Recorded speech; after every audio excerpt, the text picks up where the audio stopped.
Hello students, तो welcome to next lecture of geometrical optics. अब इस लेक्चर में हम लोग बात करेंगे मिरर फॉर्मूला और मैग्निफिकेशन के बारे में, और हम लोग ग्राफ्स पढ़ने वाले। ओके, तो पिछले लेक्चर तक हम लोगों ने क्या पढ़ा था? हम लोगों ने रे डायग्राम्स पढ़े थे, कॉन्केव मिरर के पढ़े थे और कॉन्वेक्स मिरर के पढ़े थे। अगर तुमको रे डायग्राम्स नहीं समझ रहा है अभी तक, तो प्लीज पहले वो लेक्चर देखो और फिर ये लेक्चर कंटिन्यू करो, क्योंकि रे डायग्राम समझोगे तो आज का लास्ट पार्ट मतलब ग्राफ वाला पार्ट समझ पाओगे, बड़े आसानी से समझ लोगे। Okay, so without wasting our time, we'll start with our today's first topic, which is mirror formula. Okay, अब mirror formula का derivation मैं नहीं ले रहा हूँ. Okay, there is no need of derivation in JEE and NEET syllabus. Derivation JEE NEET syllabus में important नहीं है, क्योंकि since ये वाला formula class 10 में हो चुका है ना, आप लोगों को ये formula हो चुका है, mirror formula सभी को हो चुका है, तो डायरेक्ट हम लोग formula पे ही आएंगे। सबसे पहले इंपॉर्टेंट बात यहाँ पे, the distance of object is always called as object distance and it is denoted by u, small u से डिनोट करते हैं हम लोग। और ऑब्जेक्ट का डिस्टेंस हमेशा पोल से मेजर किया जाता है। कहां से? पोल से। The distance of image from pole is called as image distance. Okay, from mirror, pole of the mirror, that is called as image distance and it is denoted by v. From pole of the mirror चाहिए था, ठीक है, यहाँ पे वो एक extra आ गया, ठीक है, लिखा नहीं लिखा तो भी चलता है ना। ऑब्जेक्ट डिस्टेंस हमेशा u, इमेज डिस्टेंस हमेशा v। Okay, and the distance of the principal focus from the pole, ये तो हमको मालूम है, वो फोकल लेंथ होता है डिनोटेड बाय f। अब इन तीनों का जो रिलेशन है, किसका किसका? Object distance, image distance and focal length, इन तीनों का जो रिलेशन है that is known as mirror formula. And mirror formula is okay 1/v + 1/u is equal to 1/f। बहुत ज्यादा इंपॉर्टेंट, नॉस्टैल्जिक फीलिंग आ रही होगी, है ना? हाँ सर, देखा देखा लग रहा है इसको, है ना? इसको देखा देखा है, सभी ने देखा है इसको हम लोगों ने क्लास 10th में देखा था। 1/v + 1/u is equal to 1/f। Okay, clear with this? Now mirror magnification यानी क्या होता है? ओके, पहले मैं इसको हटा देता हूँ। मैग्निफिकेशन, अब हम लोगों ने देखा था कि प्लेन मिरर के केस में कोई प्रॉब्लम नहीं था, क्योंकि जो साइज का ऑब्जेक्ट था वही साइज की इमेज थी। लेकिन जब कर्व मिरर है तो हम लोगों ने देखा जितने केसेस है, बहुत सारे अलग अलग केसेस पढ़े, टोटल 8 हो गए थे, 6 कॉन्केव के और 2 कॉन्वेक्स के। हर केस में अलग अलग साइज बन रहा है इमेज का, है ना? तो उस केस में हम लोगों ने मैग्निफिकेशन डिफाइन किया हुआ है। क्या डिफाइन किया हम लोगों ने? Magnification. And what does magnification states, यानी डिफाइन कैसे करते हैं हम लोग मैग्निफिकेशन को? Magnification produced by a spherical mirror gives the relative extent to which the image of an object is magnified with respect to object size. And object size के हिसाब से image कितना magnified है, कितना बड़ा या कितना छोटा है, object के हिसाब से image कितना बड़ा या कितना छोटा है, इसका आइडिया देने वाला concept is nothing but magnification. Okay, 2 प्रकार के मैग्निफिकेशन हम लोगों को देखना पड़ता है। Okay, that is linear magnification and areal magnification. Linear में भी 2 प्रकार है, हम लोग देखेंगे आगे, ट्रांसवर्स एंड लॉन्जिट्यूडिनल। ओके, तो हम लोग देखते हैं आगे। तो it is expressed as the ratio of height of the image to the height of the object. Height of the image, जिसको हम लोग h' से डिनोट करते हैं, हाइट ऑफ द ऑब्जेक्ट, जिसको हम लोग h से डिनोट करते हैं, इनका ratio is known as mirror magnification. Okay, it is usually represented by letter m. Okay, अब there are 2 types of linear magnification, transverse magnification, longitudinal, aerial बाद में पढ़ेंगे। Okay, now transverse magnification। transverse यानी वो magnification जब देखने मिलता है जब हम ऑब्जेक्ट को प्रिंसिपल एक्सिस के परपेंडिकुलर रखते हैं। ये प्रिंसिपल एक्सिस है, ऑब्जेक्ट को तुमने ऐसा रखा, तो ये इस केस में ये ऑब्जेक्ट है, object is kept perpendicular to the principal axis, है ना? So this magnification is obtained when object is kept perpendicular to PA, principal axis. अब सब शॉर्ट फॉर्म यूज करेंगे, है ना? Clear? If h is the height of the object and h' is the height of the image, then the magnification m produced by a spherical mirror is given by ऐसा formula. हाँ, ये वाला formula बड़ा अच्छे से याद रखो, -v/u। -v यानी क्या था? Image distance and u was object distance. Minus लगता है, ओके, मिरर फॉर्मूले में प्लस होता है, मिरर मैग्निफिकेशन में माइनस होता है। मिरर फॉर्मूला में प्लस, मिरर मैग्निफिकेशन में माइनस, ऐसा याद रखो। Negative value of m indicates that image is real and inverted, याद रखना, रियल एंड इन्वर्टेड। m की वैल्यू अगर नेगेटिव आती है and positive value of m indicates that the image is virtual and erect. ठीक, इफ ये भी लिख लो, magnitude of m it is greater than 1 तो image is magnified. Magnitude, if magnitude of m is less than 1 then the image is diminished। magnified का दूसरा नाम enlarged। if magnitude of m is equal to 1 मतलब the image and object are of same size। ठीक है, magnitude। ठीक है, अब इसके एक एग्जांपल देता हूं, एग्जांपल यानी तुमको ध्यान में आ जाएगा। मैग्निफिकेशन की वैल्यू है -1.2। ओके, तो इससे क्या क्या समझा? माइनस आया मतलब रियल इन्वर्टेड इमेज है, माइनस आया मतलब रियल इन्वर्टेड, और इसकी वैल्यू कितनी है? मैग्नीट्यूड 1.2 है, उसका मैग्नीट्यूड कितना है? 1.2 मतलब it is magnified. So it is this, ये जो केस है ये किसका केस है? Real inverted and magnified image का।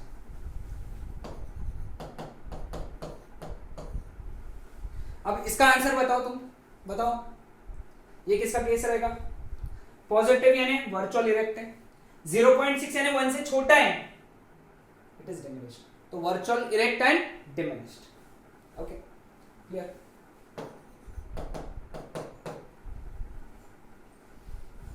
Virtual erect same size, plane mirror है ना? समझा सबको? सो ये सब कंसेप्ट था ट्रांसवर्स मैग्निफिकेशन का। ठीक है, अब दूसरा जो कॉन्सेप्ट है longitudinal magnification, longitudinal. Okay, so what is longitudinal magnification? This magnification is obtained when an object is kept on the parallel axis। मतलब कैसा? ऐसा okay, सोया हुआ है। ओके, सोया हुआ है, ये सपोज ऐसा मिरर है, ऐसा सोया हुआ है। ओके, तो अब इसका जो मैग्निफिकेशन रहेगा, इसकी जो इमेज बनेगी वो, उसका जो मैग्निफिकेशन रहेगा that would be known as longitudinal magnification. अब फिर इसको सॉल्व कैसे करते हैं? इसके न्यूमेरिकल्स हैं, हम लोग न्यूमेरिकल्स में सॉल्व करेंगे इसको सिर्फ। अब इसे ध्यान में रखो कि जब ऑब्जेक्ट प्रिंसिपल एक्सिस के ऊपर रखा है तो उसका मैग्निफिकेशन इज लॉन्जिट्यूडिनल मैग्निफिकेशन। इसके ऊपर न्यूमेरिकल्स में अपन डिस्कस करेंगे आगे, उसका अलग से लेक्चर है न्यूमेरिकल्स का, उसमें देखेंगे। एरियल मैग्निफिकेशन, एरियल मैग्निफिकेशन यानी क्या? It is this magnification is obtained when a 2D object is kept with its plane perpendicular to principal axis। ये प्रिंसिपल एक्सिस है, ये 2D ऑब्जेक्ट है, 2D ऑब्जेक्ट। ओके, सपोज इसका area है a, length है a, area है b, इसकी suppose ऐसी इमेज बनी, तो इसका लेंथ हो गया m times a and breadth हो गया m टाइम्स b।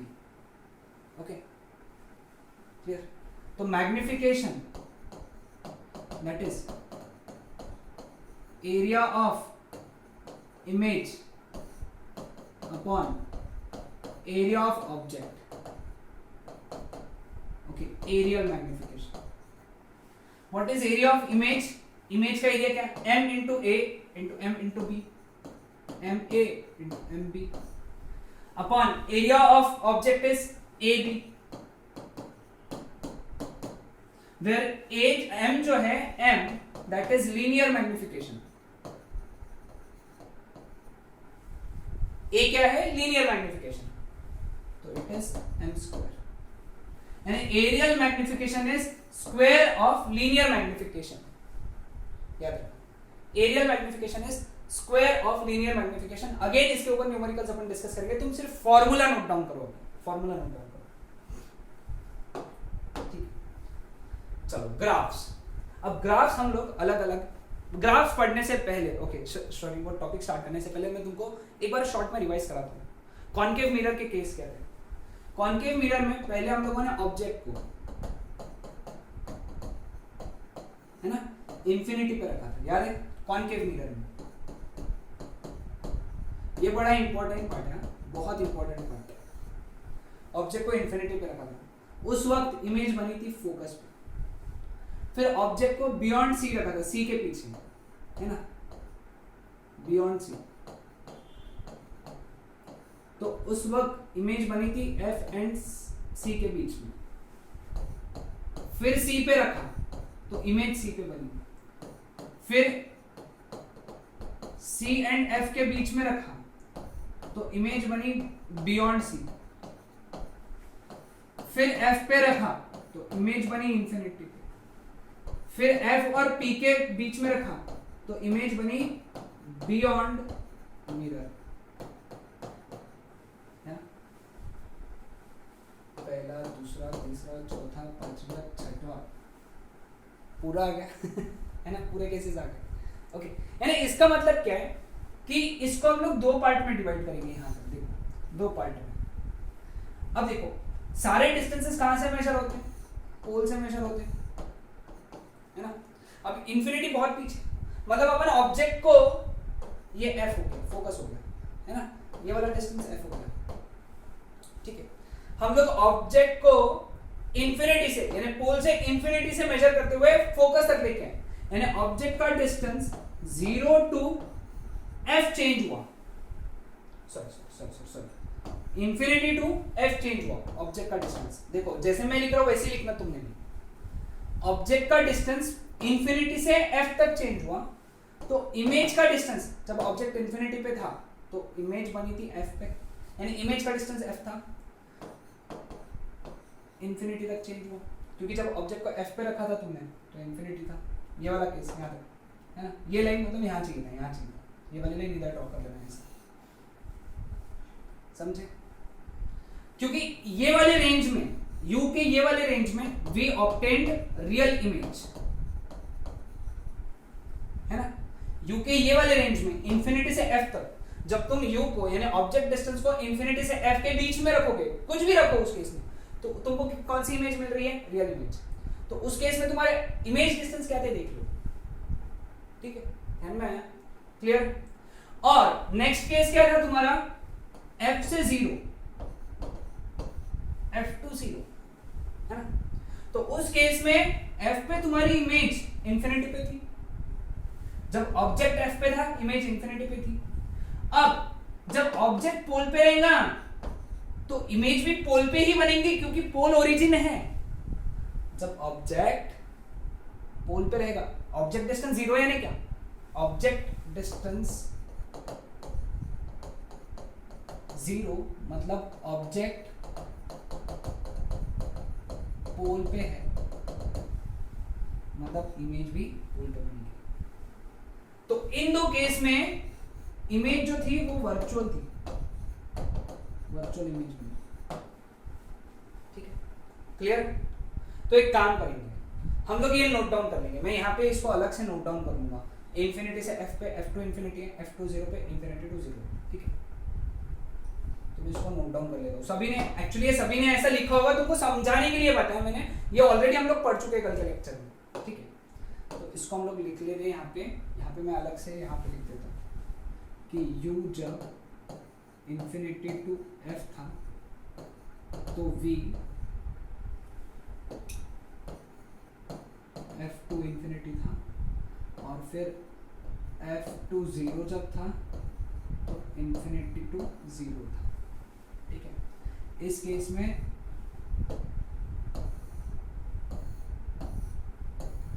में we had रियल इमेज, इस केस में we had वर्चुअल इमेज, है ना, ठीक है। ये नोट डाउन कर लो, सभी को समझ में आया ना? नहीं समझा तो पीछे लेकर जाओ, फिर भी नहीं समझा मुझे कमेंट करो, I just clear your doubt, है ना। अब पहला ग्राफ क्या है? पहला ग्राफ है real image form by concave mirror का, मतलब ये वाला ग्राफ, ठीक है। अब इसके भी दो ग्राफ बनाना है अपने को। दो ग्राफ कौन से बनाना है? 1/u वर्सेस 1/v का, और दूसरा ग्राफ बनाना है u वर्सेस v का। ओके, ध्यान देना सब लोग, हाँ ध्यान देना, अच्छे से ध्यान देना। ओके, अब कैसे बनाएंगे इसका ग्राफ? अब मुझे बताओ u जब इंफिनिटी है तो 1/u कितना रहेगा? 0। 1/इंफिनिटी 0 होता है। f का इनवर्स 1/f हो गया, f का इनवर्स 1/f हो गया, 1/इंफिनिटी का 0। ठीक है, अब देखो पहला ग्राफ 1/u 0 है, यानी 1/u की वैल्यू 0 है, तो उस केस में 1/v की वैल्यू 1/f है, 1/v की वैल्यू 1/f है। समझा है ना? ये वाला चीज क्या रिप्रेजेंट करता है?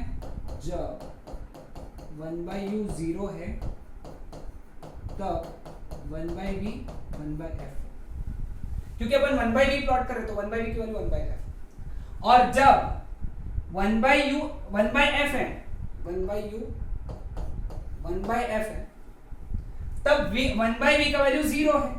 ये वाले यही पॉइंट है ना, ये से लेके ये पॉइंट, और ये स्ट्रेट लाइन है, क्योंकि लीनियर है ना इसका वेरिएशन, लीनियर वेरिएशन है ना। कैसे लीनियर वेरिएशन है? क्योंकि इसमें 1/v plus 1/u is equal to 1/f है। इसको बोलेंगे y, इसको बोलेंगे x, y plus x is equal to constant. ये स्ट्रेट लाइन का इक्वेशन है, स्ट्रेट लाइन का। तो इसका ग्राफ ऐसा होगा। ग्राफ समझा सबको? समझ में आया क्या? ये स्ट्रेट लाइन ग्राफ रहेगा। कौन सा? 1/v वर्सेस 1/u का। सिर्फ ये समझना चाहिए। ओके, अब ये ड्रॉ करना बड़ा आसान। u की वैल्यू इंफिनिटी है तब v की वैल्यू f है ना, v की वैल्यू f, लेट अस से ये f पकड़ लूंगा। ओके, और जब v की वैल्यू f है तो u की वैल्यू इंफिनिटी है ना। ओके सॉरी, जब u की वैल्यू f है,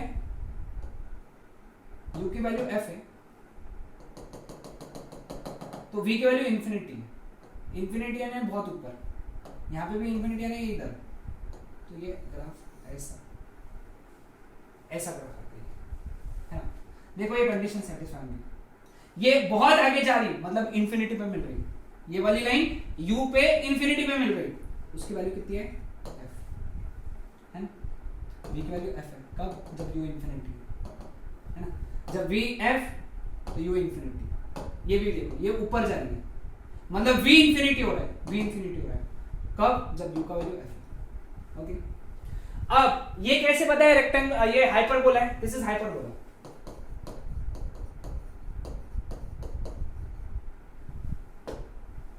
हाइपरबोला कैसे?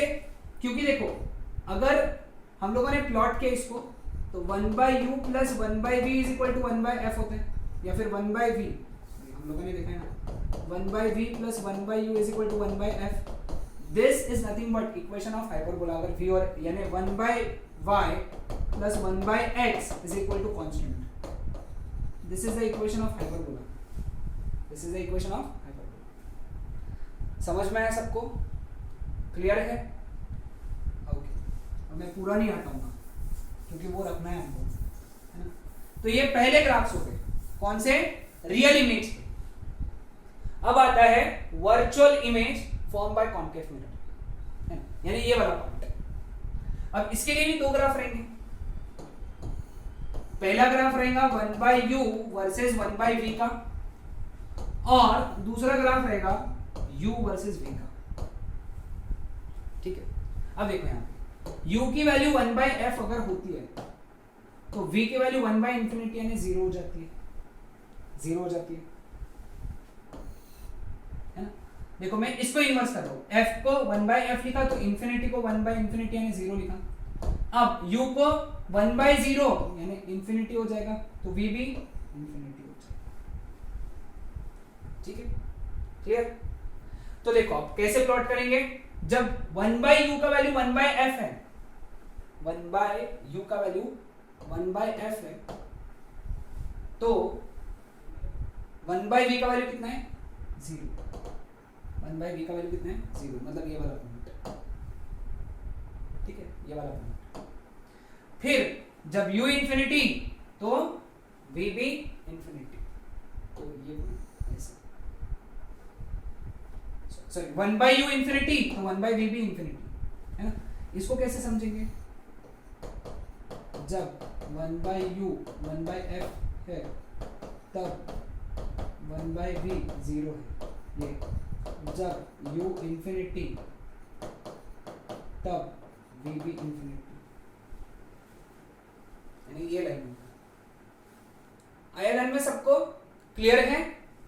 ओके अब v और u, अब देखो जब u का वैल्यू f है तो ये इंफिनिटी है, और जब u 0 v 0, अब ये तो सिंपल पॉइंट है, u 0 v 0 मतलब ये वाला पॉइंट ओरिजिन, ये वाला पॉइंट ओरिजिन हो गया, ये वाला f इंफिनिटी, यानी जब u का वैल्यू f है तो v का वैल्यू इंफिनिटी है बहुत ज्यादा, तो ये ग्राफ ऐसा आएगा, इस तरीके से पड़ गया कर्व, इस तरीके से पड़ेगा, ये कर्व ही आएगा, हाइपरबोला टाइप में ग्राफ्स आएंगे है ना, तो ऐसा ऊपर जाएगा कर्व होते हुए। क्लियर विद दिस, प्लॉट करते जमा देखो, ओके एक एक करके, जब u का वैल्यू 0 v का वैल्यू 0, ये वाला पॉइंट, जब u का वैल्यू f v का वैल्यू इंफिनिटी, प्लॉट करना बड़ा इंपॉर्टेंट है, ठीक है। क्लियर विद दिस, ओके कोई डाउट किसी को? नहीं। Virtual image formed by convex mirror, अब कॉन्वेक्स मिरर हमेशा वर्चुअल इमेज बनाता है, वो रियल इमेज कभी भी नहीं बनाता। ओके सो कॉन्वेक्स में सिर्फ एक ही केस है वर्चुअल इमेज का, तो उसको हम लोग कैसे सॉल्व करेंगे देखो। कॉन्वेक्स में क्या था, कॉन्वेक्स में ऑब्जेक्ट डिस्टेंस जो है वो इंफिनिटी से 0 तक चेंज हुआ था, तो इमेज जो था वो f to 0 था। जब ऑब्जेक्ट इंफिनिटी पे था, ऑब्जेक्ट कहां पे था, इंफिनिटी पे, तो उसकी इमेज बनी थी फोकस पे कॉन्वेक्स मिरर में। फिर जैसे जैसे तुमने उसको पास में लेकर आए वो फोकस से इधर इधर आता गया, जब ऑब्जेक्ट डिस्टेंस 0 हो गया तो इमेज डिस्टेंस भी 0 हो गया, मतलब जब ऑब्जेक्ट पोल पे आ गया तो इमेज भी उसकी पोल पे बन गई। आया ध्यान में? क्लियर है? ओके सो नाउ यहां पे हम लोग इसको सॉल्व कैसे करेंगे। अब इसका ग्राफ बनाना बड़ा आसान है। हाँ तो इसके लिए 1/u कैसा आएगा, 1/u 0 हो जाएगा, तो 1/v कितना हो गया, 1/f इंफिनिटी टू इंफिनिटी। इसके भी दो graphs, 1/u 1/v u v। चलो ठीक है, जब 1/u 0 है तो 1/v f है, मतलब ये पॉइंट, और इंफिनिटी इंफिनिटी है ना, इंफिनिटी इंफिनिटी लीनियर वेरिएशन है, इंफिनिटी इंफिनिटी यानी u भी इंफिनिटी चला गया v भी इंफिनिटी, यानी ऐसा ग्राफ आएगा। इसको तुम थोड़ा नीचे से बना लेना, यहाँ से बना लेना, मैंने ऊपर कर दिया, बहुत ऊपर दिख रहा है, बाहर बहुत ही हालत है, बाहर दिख रहा है, तुम यहाँ से चालू करो और ऐसा स्ट्रेट लाइन बना लो, ठीक है। अब इसको प्लॉट करेंगे, जब u 0 v 0, ठीक है, फिर u इंफिनिटी v f, यानी v का वैल्यू जब f हो गया, जब v का वैल्यू f हो गया तो u का वैल्यू इंफिनिटी हो गया, ये देखो ये ऐसा, यानी आगे बढ़ रहा है ना, आगे कहां तक बढ़ रहा है, इंफिनिटी तक बढ़ रहा है, तो u की वैल्यू कितनी हो जाएगी, इंफिनिटी कब, लेकिन जब v की वैल्यू f आएगी तो इसका ग्राफ ऐसा आएगा, कर्व आएगा, लेकिन क्योंकि इनका रिलेशन जो है, इनका रिलेशन हमेशा हाइपरबोलिक टाइप का रिलेशन, इसलिए कर्व आएगा, यहाँ पे स्ट्रेट लाइन नहीं आएगा, कभी भी कर्व आएगा। Clear with this? एक लास्ट ग्राफ दोनों में वो है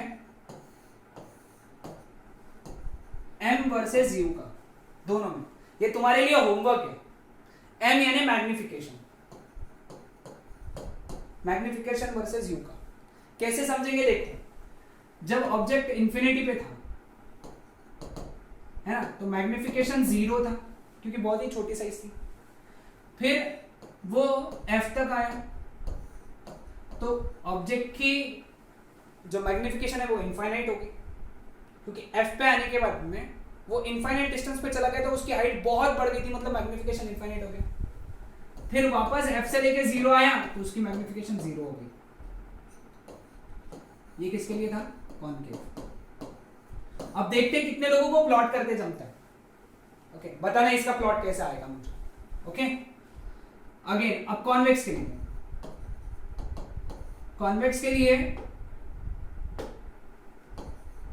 इंफिनिटी टू जीरो, है ना, इंफिनिटी में मैग्निफिकेशन 0 था और यहाँ पे लेस देन 1 ही था या फिर 1 रहेगा, क्योंकि जब वो 0 हो गया, सॉरी यहाँ पे मैग्निफिकेशन 1 है, मैग्निफिकेशन 1 है, मैग्निफिकेशन 1 रहेगा यहाँ पे।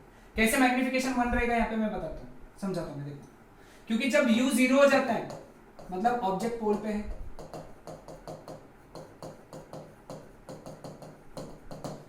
तब v भी 0 हो गया मतलब इमेज पोल पे है।